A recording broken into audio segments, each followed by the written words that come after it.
Hello students, welcome to YouTube channel of Gyan Tripti college. हम अपने last lecture में mean free path माध्य मुक्त पथ कर रहे थे, जिसमें मैंने आपको उसका थोड़ा सा एक्सप्लेन किया था, तो वो मैं आपको अभी बता रही हूँ।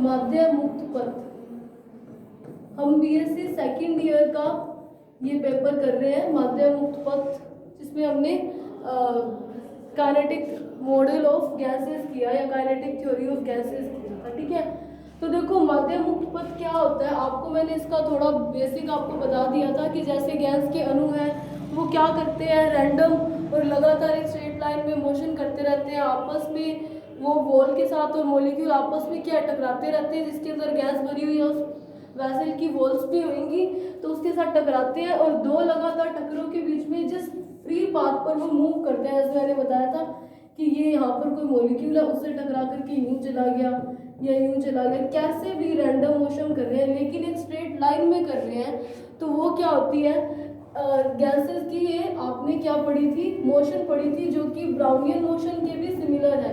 ब्राउनियन मोशन भी यही था कि अणु जो है लगातार और रैंडम और लगातार मोशन जो करते हैं वो ब्राउनियन मोशन ही होती है पार्टिकल्स की। तो दो कर्वांग टक्करों के बीच में जो जिस पाथ पे वो मूव करते हैं उसे उसका बोलते हैं मीन फ्री पाथ, जिसको हम माध्य मुक्त पथ या फिर लैम्डा से शो करते हैं। अब ये तो सॉरी वो होता है मुक्त पथ। अब देख लो, मान लिया कि गैस के अणु की वेलोसिटी जो है वो है v बार, ठीक है, टाइम ले रहा है t। देखो आपको क्या पता है वेलोसिटी क्या होता है, डिस्टेंस ओवर में टाइम होता है, वेग यही होता है। तो देखो अगर मैं यहाँ से लैम्डा जो है वो फ्री पाथ है तो एक टाइप से डिस्टेंस ही है ना। अगर ये डिस्टेंस है और मैंने वेलोसिटी ले ली, वेग ले लिया v बार, तो देखो और टाइम मैंने ले लिया t, तो लैम्डा की वैल्यू मैं v बार इंटू टी कर सकती हूँ। v बार क्या है, गैस के किसी अणु का जो है वो वेलोसिटी है, तो टाइम ले रहा है t, और तो ये देखो ये मैंने टोटल टाइम t लिया, तो मतलब यहाँ पर जो लैम्डा होगा वो मीन ही होगा। मीन का मतलब क्या होता है, माध्य, मतलब कि कुछ निश्चित समय अंतराल के लिए जितनी दूरियां उसने तय करी हैं उनका मीन माध्य मुक्त पथ होगा। तो मैं उसको लैम्डा से शो कर दूंगी। मान लिया कि यहाँ पर उसने लैम्डा 1, यहाँ पर lambda 2, lambda 3 and so on, lambda n तक उसने फ्री पाथ उसके थे, और n मॉलिक्यूल्स है, या फिर t टाइम में मान लिया कि n बार टक्कर हो रही है, n मॉलिक्यूल्स है टकराएंगी, मैंने मान लिया कि t टाइम में n टक्कर हो रही है, और टोटल डिस्टेंस देखो कितनी ट्रैवल करी है, तो फ्री पाथ एक डिस्टेंस ही है, तो टोटल t टाइम में मान लिया डिस्टेंस जो है वो दूरी जो है उसने ट्रैवल करी s lambda 1 plus lambda 2 and so on, मतलब काफ़ी सारी, जिसको मैंने दे दिया s, डिस्टेंस को मैंने s का सिंबल दिया। तो अगर मैं मीन निकालूं तो देखो मैंने लैम्डा मीन निकाल रही हूँ, माध्य मुक्त पथ लैम्डा निकाल रही हूँ, तो देखो लैम्डा क्या होगा, टोटल डिस्टेंस बटा जितनी उसने टकराई है टी टाइम में वही होगा। तो देखो डिस्टेंस अपने पास कितनी है, lambda 1 plus lambda 2 and so on over में n, यानी कि जितनी बार टकरा रहे हैं बाय उसका हमने डिवाइड लगाया किसके साथ, जितनी डिस्टेंस उसने टी टाइम में ट्रेवल करी है, तो ये क्या होगा उसका मध्य मुक्त पथ। अब हम इसका लैम्डा की एक डेरिवेशन, एक फॉर्मूला ड्राइव करेंगे। तो देखो आपको पता होगा, मान लिया कि कोई गैस का अणु है ये, ठीक है, ये इसका हो गया सेंटर, केंद्र है। अब देखो आपको टक्कर पता होगा, वैसे तो ये एक रिपल्शन होता है, लेकिन आप ऐसे मान सकते हो कि दो मॉलिक्यूल्स यूं ही टकराएंगे, ये बराबर है शेप वाइज। आप ये मत समझना कोई एक बड़ा है तो फिर उस कॉन्सेप्ट पे आ जाओगे इसको धक्का दे देगा या कुछ भी, वैसा ना मान करके हम मानते हैं। वैसे भी जो काइनेटिक थ्योरी ली थी, काइनेटिक मॉडल ऑफ गैसेस, गैसों के गत्यात्मक सिद्धांत में उसने क्या बोला था कि गैस के अणु का द्रव्यमान जो है वो नेग्लिजिबल है इन कंपेयर टू किसके, गैस के टोटल वॉल्यूम v के कंपैरिजन में। तो सारे मॉलिक्यूल्स एक गैस के तो सेम थे, इसलिए मान लिया कि ऐसे कोई गैस का एक अणु है और ये कोई दूसरा अणु है, ये आपस में जब एक दूसरे की सरफेस को टच करेंगे या फिर होता तो एक बेसिक रिफ्लेक्शन ही है, तो देखो फिर ये क्या हो जाएंगे, टकरा जाएंगे। हम इसकी मोशन को एक बार कंसीडर नहीं करते हैं, टकराएंगे बिल्कुल ऐसे। तो ये कोई गैस का मॉलिक्यूल ले लेते हैं, हम क्या कर रहे हैं, माध्य मुक्त पथ का व्यंजक स्थापित कर रहे हैं, माध्य मुक्त पथ का व्यंजन, फॉर्मूला ड्राइव कर रहे हैं माध्यम मुक्त पथ का, मीन फ्री पाथ का। तो मैंने क्या, इसने मीन फ्री पाथ का फॉर्मूला ड्राइव करने के लिए कंसीडर किया गया था कि हम जिस मतलब कोई एक पर्टिकुलर गैस में कोई एक अणु ले रहे हैं जिसका हमें मीन फ्री पाथ निकालना है, तो उसके लिए ये माना गया कि गैस है, उसके अंदर मान लो सिर्फ यहाँ पर एक मॉलिक्यूल है, इसका हमें मीन फ्री पाथ देखना है। तो ये माना गया कि सिर्फ और सिर्फ किसी एक पर्टिकुलर टाइम पर यही मूव कर रहा है, बाकी कोई मूव नहीं कर रहा है, ऐसी एक कल्पना ली गई थी। तो देखो जो मॉलिक्यूल मूव कर रहा है, रास्ते में बहुत सारे मॉलिक्यूल्स पड़े हैं, कुछ मॉलिक्यूल जो उसके इस तरीके से पड़े होंगे उसी से ये मूव करेगा, उसी से ही टकराएगा, यानी कि यूं पड़े होंगे, ये इन मॉलिक्यूल्स का भी सेंटर है। हम मान रहे हैं हम इसकी मीन फ्री पाथ की कैलकुलेशन करना चाहते हैं, फॉर्मूला ड्राइव करना चाहते हैं। तो मान लिया कि बस एक यही अणु मूव कर रहा है, कल्पना की गई थी, और बाकी सारे के सारे मॉलिक्यूल्स जो है वो रेस्ट में है। तो देखो इस केस में ये मूव कर रहा है, कोई दो मॉलिक्यूल यूं पड़े हैं, ये उनसे कब टकराएगा, जब उनकी सरफेस से या जब उनसे वो टच होगा। तो देखो मान लिया कि एक अणु का व्यास जो है वो d है, ये टोटल जो है वो d है, सारे मॉलिक्यूल्स अगर सेम है तो देखो टकराने के लिए क्या होगा, तो देखो टकराने के लिए अगर मैं इसका सेंटर लूँ, इन दोनों का, सारे मॉलिक्यूल्स ही सेम है, तो ये डिस्टेंस भी d ही होगी। सिमिलरली अगर मैं ये वाली डिस्टेंस लूँ तो ये वाली डिस्टेंस भी d होगी। मतलब क्या हुआ, किसी एक अणु के उस अल्पतम परास मिनिमम रेंज पे ही टकराएंगे। वो मिनिमम रेंज क्या होती है, कोलिजन रेंज, उसको बोलते हैं संघट व्यास। संघट व्यास, टक्कर को संघट ही बोलते हैं। तो यानी कि ये डी जो है वो एक ऐसी मिनिमम रेंज है, अगर कोई मॉलिक्यूल इसके दोनों के सेंटर के बीच में इतनी डिस्टेंस होगी, डायामीटर डी ही होगा, तभी वो टकराएंगे। फिर उसने क्या किया था, हम इसके ऊपर एक सिलेंडर की कल्पना कर लेते हैं कि मान लिया कि ये हमने एक एज्यूम किया है कि एक सिलेंडर है कोई, ठीक है। तो इसका भी यूं होगा, अभी तक क्या किया गया है, तो ये इसका सेंटर हो जाएगा इस सिलेंडर का। अभी तक क्या किया हुआ है, हम मीन फ्री पाथ की कैलकुलेशन करने के लिए मान रहे हैं कि जिस मॉलिक्यूल का हमें मीन फ्री पाथ निकालना है बस एक वही मूव कर रहा है, बाकी के सारे कांस्टेंट है, बाकी के सारे जो है स्थिर पड़े हैं। अगर वो स्थिर पड़े हैं तो देखो कोई दो मॉलिक्यूल ऊपर वाला और नीचे वाला इस तरीके से पड़े होंगे आपस में कि दूसरा जो है जिसकी हम मोशन कैलकुलेट कर, जिसको मान रहे हैं कि वो मोशन में है, तो वो यूं टकरा करके ही इनसे टच करेगा, तभी वो टक्कर कर सकेंगे। तो ये क्या हुआ, वो एक मिनिमम रेंज है, डायमीटर डी हो जाएगा इनके बीच की डिस्टेंस भी।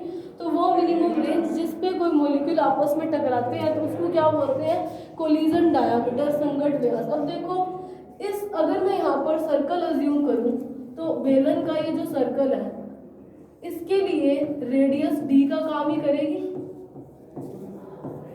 तो मैं अगर इस सर्कल का एरिया देखूं तो वो क्या हो जाएगा, पाई इंटू डी स्क्वायर। ये एरिया लिया है, क्रॉस सेक्शनल एरिया।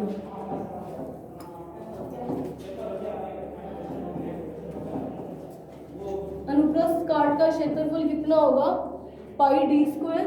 अब देखो मान लिया टी टाइम में एन मॉलिक्यूल्स जो है वो टकरा रहे हैं, इसके कारण मोशन में आएंगे मॉलिक्यूल इससे टकराने के कारण।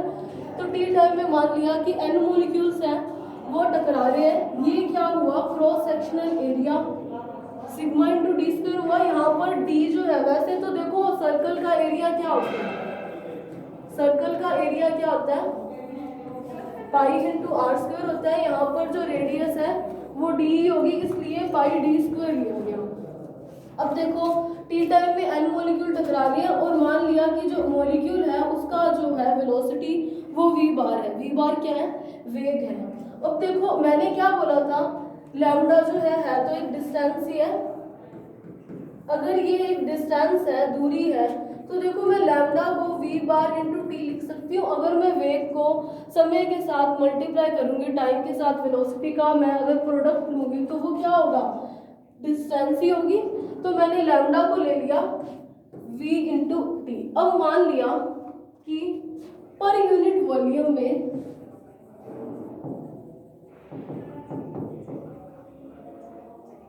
नंबर ऑफ मॉलिक्यूल्स कितने हैं, number of molecules in per unit volume is N.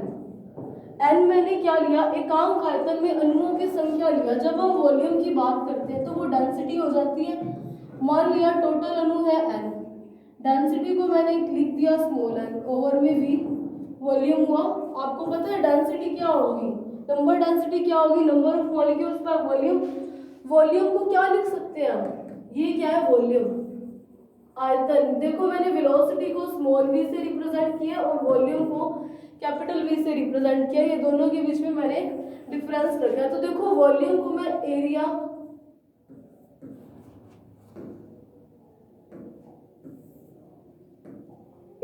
Into distance कर सकती हूँ।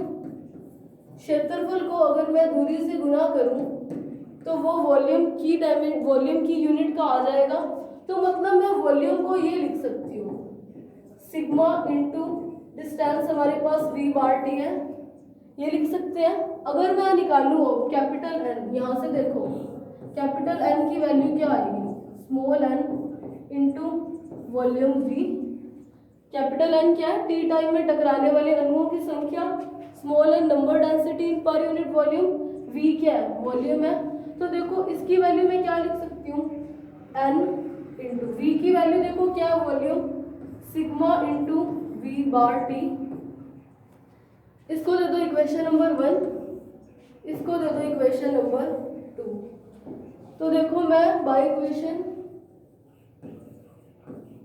1 एंड 2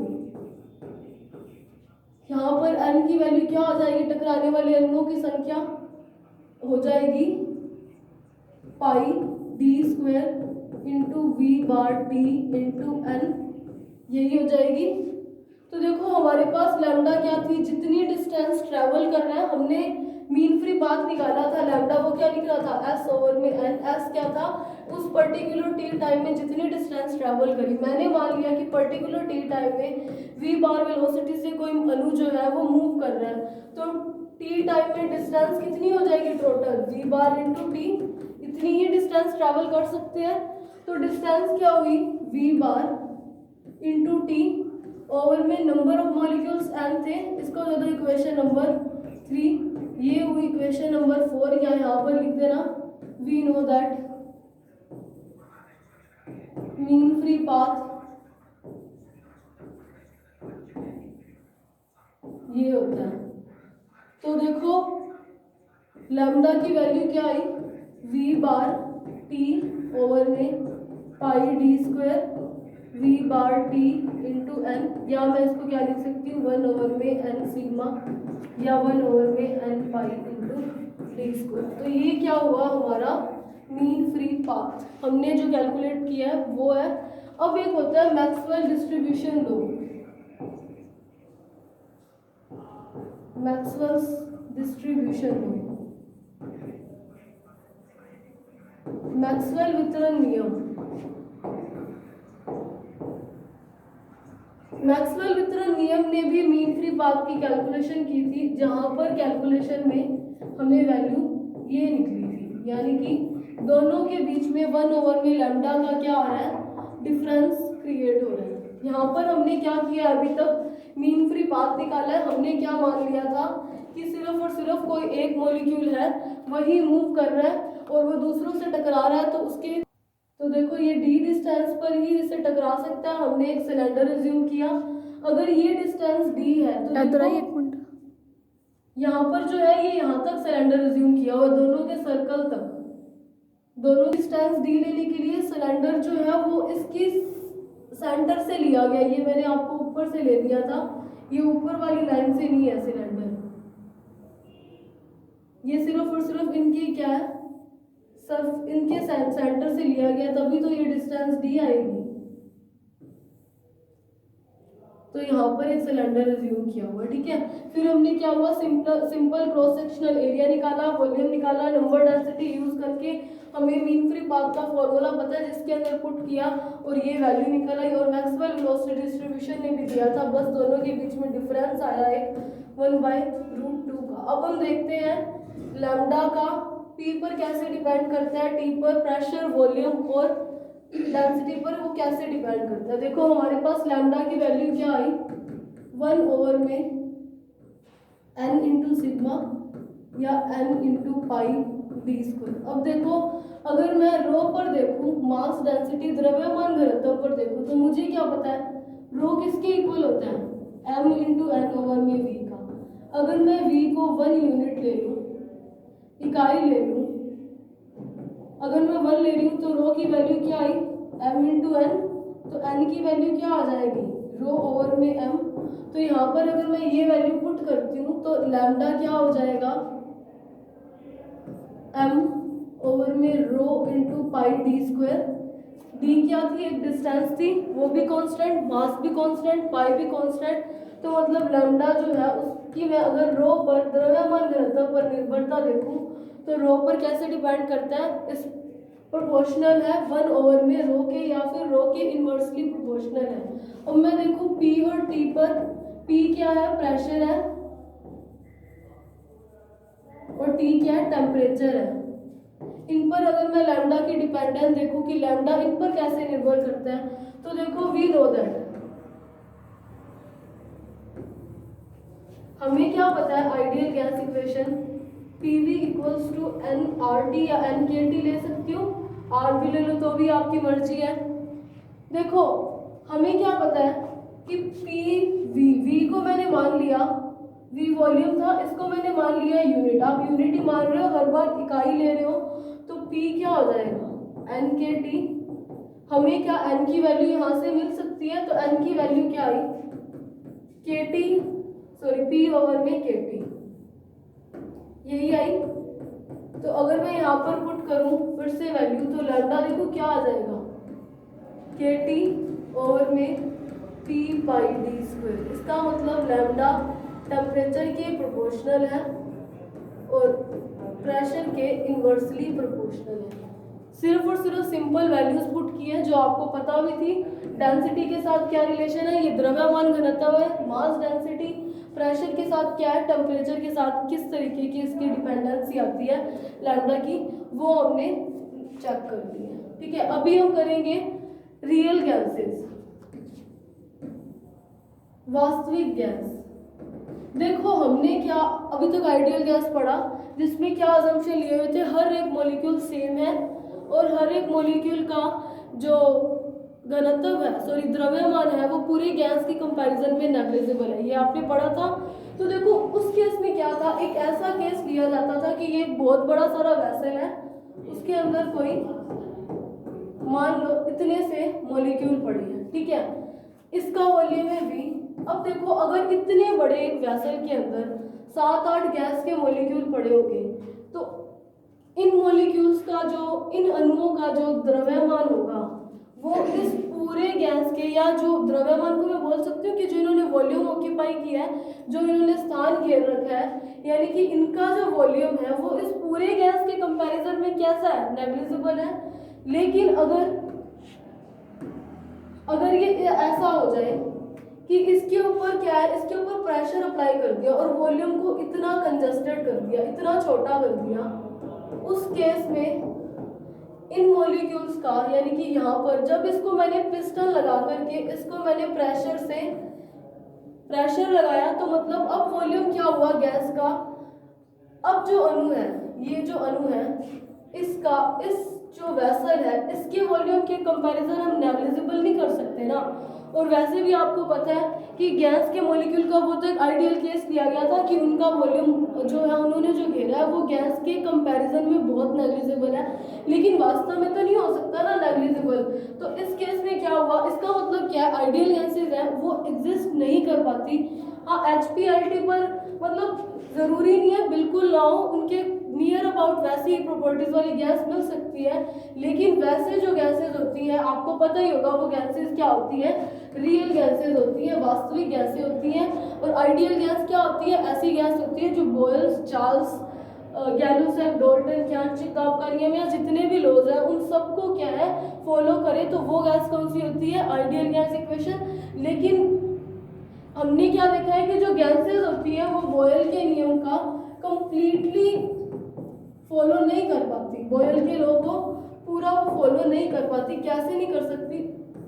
जब HPLT का केस लिया जाता है, HPLT मतलब प्रेशर हाई और टेम्परेचर लो लिया जाता है, उस केस में बॉयल के नियम को गैसें जो है वो बिल्कुल वैसा क्लासीफाई नहीं कर पाती, बिल्कुल वैसा ही नहीं दिखा पाती, उसको फॉलो नहीं कर पाती जैसा कि आइडियल गैस के लिए माना गया था कि हर एक केस में वो चाहे HPLT है चाहे प्रेशर को कितना भी इंक्रीज कर दो, बॉयल के नियम को वो फॉलो करेगी मतलब प्रेशर बढ़ने पर वॉल्यूम जो है वो घटेगा ही घटेगा।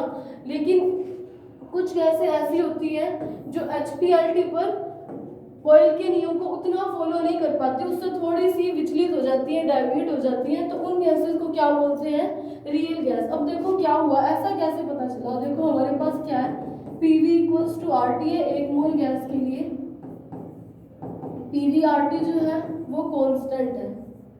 जब PV RT और P के बीच में ग्राफ खींचा गया, या कांस्टेंट कैसा है? 1 है। PV RT और P के बीच में ग्राफ खींचा गया, PV RT की वैल्यू 1 है, तो आइडियल गैस के लिए 1, जब इसका मान यहाँ पर 1 है, ऐसा केस आना चाहिए, चाहे प्रेशर को कैसा भी ले लो। लेकिन क्या देखा गया, ये तो किसके लिए? आइडियल गैस के लिए ऐसा ही होना चाहिए। लेकिन क्या देखा गया कि CO2 के लिए, CO2 और H2 गैस के लिए क्या देखा गया कि जब इसके बीच में कर्व खींचा प्रैक्टिकली, तो वो क्या हुआ? आइडियल गैस की तरह बिहेव नहीं कर रही थी। वहां से पता चला कि गैसेस जो है, कुछ प्रकृति में जितनी भी गैसें पाई जाती हैं वो आइडियल ना होकर के कैसी है? रियल गैसेस हैं। और रियल गैसेस कैसी हुई फिर? इसका रीजन ये भी था कि जो उसने अजम्पशन लिए थे, जो उसने अज्यूम किया था कि मॉलिक्यूल जो है वो नेग्लिजिबल, मॉलिक्यूल ने जो वॉल्यूम लिया है वो नेग्लिजिबल है in compare to total volume, लेकिन वास्तव में ऐसा नहीं होता है, जिसके कारण वहां से एक फिनोमिना आया कि रियल गैसेस एग्जिस्ट करती हैं, आइडियल गैसों का एग्जिस्टेंस नहीं है। ठीक है, तो देखो अभी क्या हुआ, आपके पास तो आइडियल गैस इक्वेशन थी PV equals to RT 1 mole gas के लिए, तो इसका मतलब अगर वो वैसा बिहेवियर शो ही नहीं कर रही है, तो मतलब रियल गैस के लिए भी तो कुछ इक्वेशन होगी। तो वॉन्डरवॉल्स ने क्या किया? रियल गैस के लिए इक्वेशन दी। वॉन्डरवॉल ने रियल गैस के लिए इक्वेशन दी। उसने क्या लिया? उसने, हमारे पास क्या है, PV इक्वल्स टू RT था, उसने इसके अंदर क्या, कुछ करेक्शन किया। करेक्शन मतलब संशोधन किया। पहला तो था वॉल्यूम का और दूसरा क्या था? प्रेशर का।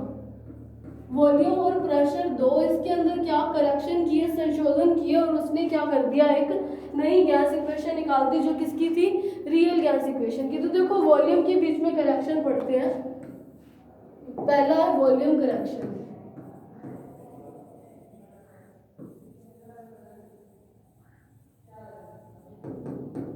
आयतन में संशोधन क्या किया? आयतन में संशोधन देखो क्या किया। आयतन में संशोधन तो मैंने आपको इनडायरेक्टली बता भी दिया कि क्या माना गया था आइडियल गैस के लिए कि जो वॉल्यूम गैस के मॉलिक्यूल्स है उनका आयतन पूरी गैस के कंपैरिजन में क्या है? नेग्लिजिबल है। लेकिन वास्तव में ऐसा नहीं है।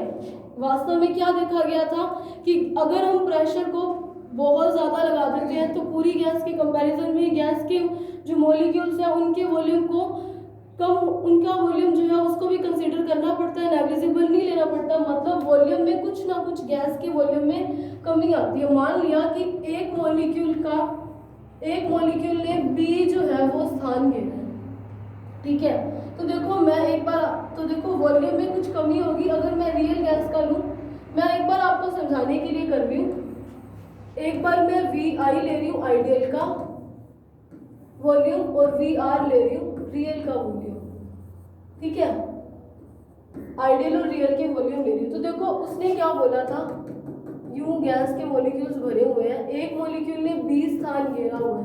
मतलब कि पहले हम क्या ले रहे थे, नेग्लिजिबल ले रहे थे आइडियल गैस के लिए। मतलब अगर मैं रियल का देखूं तो VI से एक मॉलिक्यूल ने B लिया है और N मॉलिक्यूल है, इसका मतलब N मॉलिक्यूल्स ने NB स्थान घेर रखा है। मतलब वॉल्यूम में कुछ ना कुछ कमी आएगी जो कि कितनी होगी, V माइनस NB। ये V जो है ये वॉन्डरवॉल ने कांस्टेंट लिया था, इसको आपको पढ़ने की जरूरत नहीं है। एक तो लिया था B और एक लिया था A B जो है वो वॉन्डरवॉल के करेक्शंस के कांस्टेंट है। इनकी वैल्यू टेम्परेचर पर अलग अलग होती है, हर एक गैस के लिए ये अलग होंगे, ठीक है।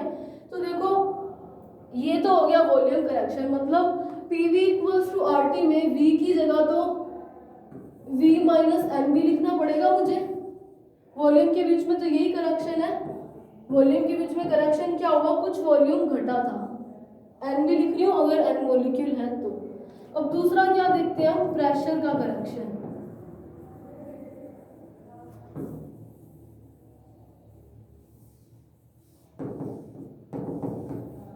अब देखो प्रेशर करेक्शन के लिए भी मैं क्या मान लेती हूँ,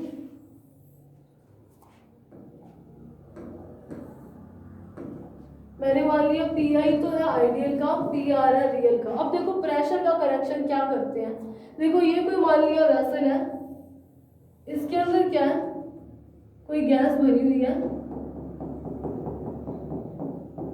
तो देखो अगर गैस का मॉलिक्यूल सेंटर में है तो देखो इसके ऊपर क्या है, हर डायरेक्शन में वॉल्यूम जो मॉलिक्यूल्स हैं वो एक फोर्स एक्सर्ट करेंगे, हर एक दिशा में फोर्स लगेगा। मतलब ऐसा कोई अंदर का जो मतलब इसके अंदर है, इस पूरी गैस के सेंटर में कहीं भी है, कोने पर ना होकर के जैसे यहाँ पर है, तो देखो इस केस में यहाँ फोर्स लग गया, यहाँ लग गया, यहाँ लग गया, यहाँ लग गया, लेकिन ऊपर तो मॉलिक्यूल ही नहीं है। अगर वो है ही यहाँ पर तो ऊपर के डायरेक्शन में फोर्स क्या है, जीरो है। फोर्स क्या होता है, देखो दाब प्रेशर क्या होता है, फोर्स ओवर में एरिया होता है। अगर मैं एरिया को 1 लूँ तो जो फोर्स है वही प्रेशर है, तो मैं प्रेशर बोल सकती हूँ इसको। तो देखो अगर कोई मॉलिक्यूल जो है वो सेंटर में है तो उसके ऊपर जो नेट फोर्स या नेट प्रेशर होगा वो कैसा हो जाएगा, जीरो हो जाएगा, क्योंकि हर डायरेक्शन में इक्वल अमाउंट का ही फोर्स लग रहा है। फोर्स को प्रेशर बोल सकती हूँ ना मैं अगर एरिया 1 लूँ, लेकिन अगर मैं यहाँ पर कोई ले लूँ या फिर इधर वॉल पे ले लूँ कोई, तो इस केस में क्या है, इसके ऊपर जो प्रेशर लग रहा है वो जीरो नहीं है, ना ही इधर है फोर्स जीरो। तो मतलब क्या हुआ, आइडियल गैस के लिए क्या माना था, इनके बीच में आकर्षण, प्रतिकर्षण, ग्रेविटेशनल या किसी भी टाइप का फोर्स नहीं है, जबकि वास्तव में तो इन फोर्सेस को हम नेग्लेक्ट नहीं कर सकते ना। तो यहाँ पर इसलिए रियल गैस के लिए हमने इस फोर्स को कंसीडर किया। जब हम कंसीडर कर रहे हैं तो जो सरफेस के साथ टकरा रहा है, जो सरफेस पे है, या ये जो मॉलिक्यूल वॉल के साथ टकरा रहे हैं, उसके ऊपर फोर्स जीरो नहीं है। मतलब कुछ मॉलिक्यूल्स जो है वो उसको क्या वापस इस डायरेक्शन में खींचने का काम करेगी, फोर्स इधर ही लग रहा है अंदर की ओर। तो इसका मतलब कोई भी मॉलिक्यूल जो दीवार पे हिट कर रहा है, दीवार पे वॉल पे स्ट्राइक कर रहा है, वो उतने प्रेशर से तो स्ट्राइक नहीं कर पाएगा ना जितने से वो बिना फोर्स के मतलब फोर्स की एब्सेंस में या बल की अनुपस्थिति में कर सकता है। इसका मतलब दाब में भी कुछ ना कुछ कमी आई। तो दाब में कमी क्या आई, देखो पी आर निकालूं तो दाब में कमी क्या आई, p i minus a into n square over में वी स्क्वायर। ये था वॉन्डरवॉल ने दिया था कि दाब में इतनी कमी आई। यहाँ पर 2 बार एन ओवर में वी को हम डेंसिटी टाइप ले सकते हैं ना, ये डेंसिटी है, नंबर ऑफ मॉलिक्यूल्स एन है, वी वॉल्यूम है। तो यहाँ पर डेंसिटी, यहाँ पर भी देखो एन लिया था, तो ये डेंसिटी को शो कर रहा है। तो ये हमारा क्या होगा,